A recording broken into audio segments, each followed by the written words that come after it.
Hey there, friends, and welcome back to another 3-Minute Thoughts. My name is Derek, and in the next 3 minutes, we're going to slow things down, continue doing one chapter out of the New Testament.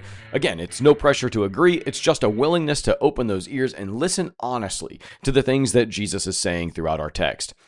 We're going to be in Matthew chapter 23 today. This is Jesus' longest public critique of the religious leadership of his day. Let's dig in. Jesus tells the crowds to pay attention to what the teachers say about God, but not to imitate how they live. In other words, listen to what they say, but watch what they do, because what they do doesn't line up with what they say.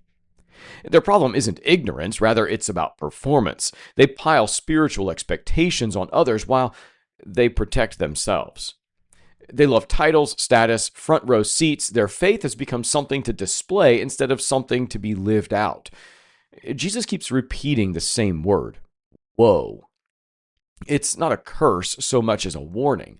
It's grief mixed with urgency. He names hypocrisy, obsession with appearances, legal loopholes that avoid compassion, religious systems that look polished on the outside while being hollow within.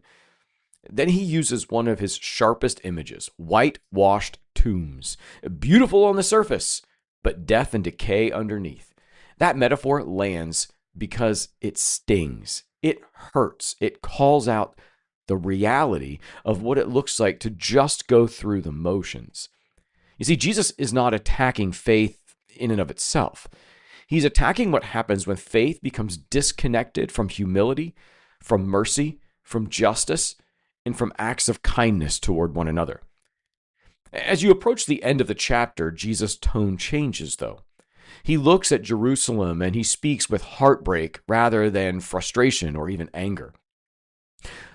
He likens himself to a mother bird, longing to gather her chicks under her wings. It's one of the most tender images in the Gospels, actually. It sits right next to some of Jesus' harshest words for correction and repentance. Matthew 23 shows us that Jesus is not impressed by polished religious natures, this unnatural religious activity, a religion that we force with gritted teeth to get through. He cares about integrity. He cares about what happens when no one's watching. This chapter forces an uncomfortable kind of a question. Are our beliefs shaping us into people who love more or into people who know how to look good? That's a question we're going to have to each wrestle with on our own. Is my faith more about going through the motions, outward appearances, what other people think of me? Or is it more about how can I mirror that image of Christ in the world today? Hey friends, thanks for staying with me throughout this challenging chapter. Be well.